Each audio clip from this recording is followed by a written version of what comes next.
हम आरएसएस के हैं, मुझे गर्व है कि हम आरएसएस के हैं। ला इलाहा इल्लल्लाह, नहीं है कोई खुदा सिवा अल्लाह के। और कुरान में अल्लाह क्या बोल रहा, इय्याका नाबुदु इय्याका नस्तईन, तुम मेरी इबादत करो मुझे मानो।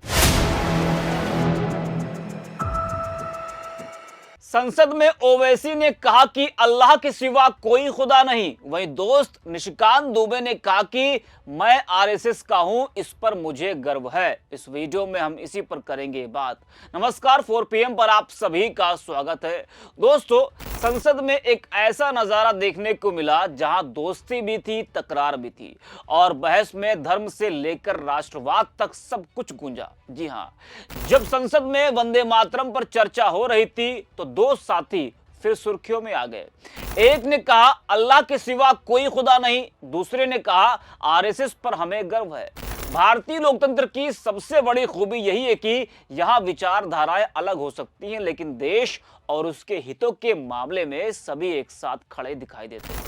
इसकी एक ताजा मिसाल असदुद्दीन ओवैसी और निशिकांत दुबे का नाम है। आमतौर पर दोनों नेताओं को एक दूसरे के राजनीतिक विरोधी के रूप में देखा जाता है, लेकिन ऑपरेशन सिंदूर के बाद की घटनाओं ने दिखाया कि अलग सोच रखने वाले दो नेता भी राष्ट्रीय मुद्दों पर एक साथ खड़े हो सकते हैं।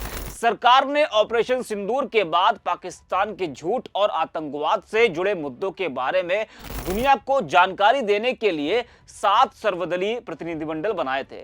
इन्हीं में से एक डेलीगेशन अरब देशों के दौरे पर गया था, जिसमें AIMIM सांसद असदुद्दीन ओवैसी और बीजेपी सांसद निशिकांत दुबे दोनों शामिल थे। उस समय मीडिया की सुर्खियों में दोनों की दोस्ती और आपसी गर्मजोशी खूब दिखाई दी थी, लेकिन यह भी सच है कि दोनों नेताओं की विचारधारा में जमीन आसमान का अंतर है। राष्ट्रीय मुद्दों पर दोनों साथ खड़े दिखते हैं, लेकिन राजनीति के मुद्दों पर दोनों खुलकर अपनी अपनी बात रखते हैं। यही लोकतंत्र की असली ताकत भी है। अब बात करते हैं असल मुद्दे की। जी हां, संसद में वंदे मातरम पर हुई बहस एक बड़ा मुद्दा बन गई। चर्चा के दौरान माहौल कभी गर्म तो कभी शांत रहा। मुस्लिम सांसदों ने बताया कि वे वंदे मातरम क्यों नहीं गाते। वही आपने देखा था कि सपा सांसद इकरा हसन ने वंदे मातरम का मतलब समझाकर सभी को हैरान कर दिया था। वहीं ऑल इंडिया मजलिस इत्तेहादुल मुस्लिमीन के राष्ट्रीय अध्यक्ष असदुद्दीन ओवैसी ने संसद में वंदे मातरम पर बहस के दौरान कहा, यह देश मेरा है, हम इसे छोड़कर कहीं नहीं जाएंगे। अगर हम भारत माता को देवी मान रहे हैं तो हम इसमें धर्म को ला रहे हैं। संविधान देश के प्रति वफादारी की बात करता है, किसी देवी की पूजा की नहीं। सरकार को इस पर जोर नहीं देना चाहिए। अगर वे ऐसा करते हैं तो यह संविधान के खिलाफ होगा। क्या विपक्ष वंदे मातरम को वफादारी का सर्टिफिकेट बनाना चाहता है? मुसलमानों के वंदे मातरम न गाने की वजह बताते हुए ओवैसी ने कहा, हम अपनी मां की पूजा नहीं करते, हम कुरान की भी पूजा नहीं करते और इस्लाम में अल्लाह के अलावा कोई भगवान नहीं है। यह देश मेरा है, हम इसे छोड़कर नहीं जाएंगे। हमसे वफादारी का सर्टिफिकेट ना मांगा जाए। सुनिए ओवैसी को।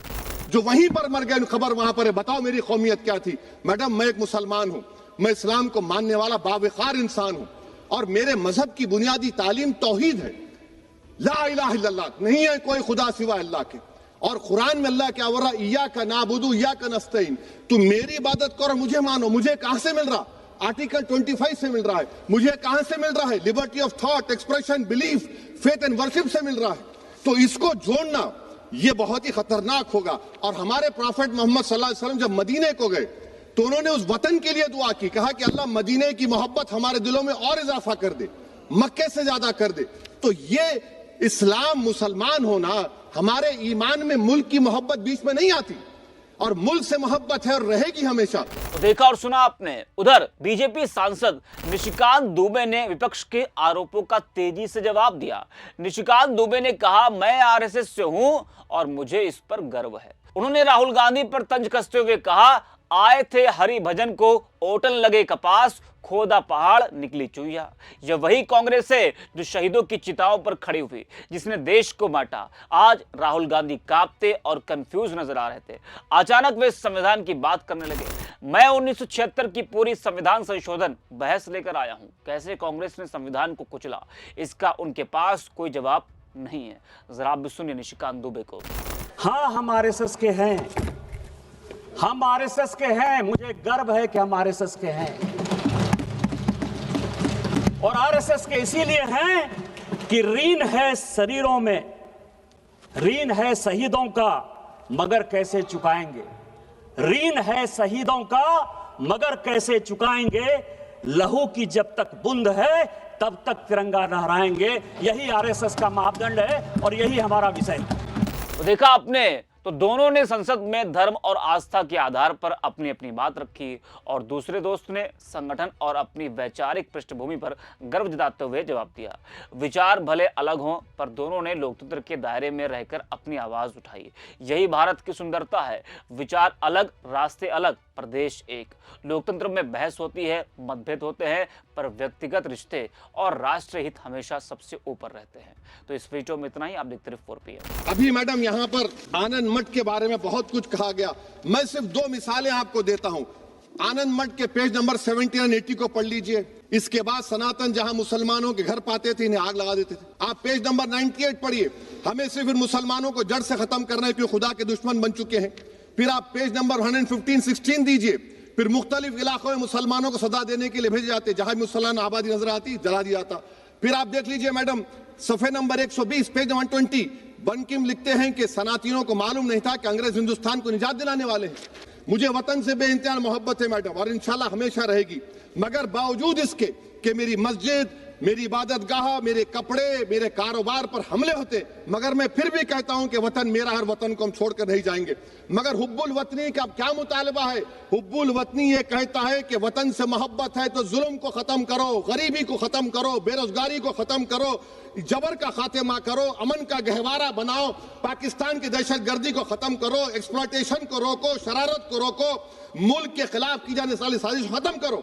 मैडम, भारत एक चमन है जहां पर हर फूल को खिलना चाहिए, और अगर कोई इस फूल के अगर पूरे फूल खिलेंगे तो उसकी खुशबू से ये वतन मौतर होगा। मगर अगर इस चमन का माली ये कहेगा कि एक ही फूल खिलेगा, तो मैं जिम्मेदारी के साथ कह रहा हूं, अगर एक ही फूल खिलेगा तो वो सहरा बन जाएगा और माली माली नहीं रहेगा, वो जल्लाद कहलाएगा। तो इसीलिए मैडम, हम उम्मीद करते हैं कि हुकूमत इस पर जोर जबर ना करे।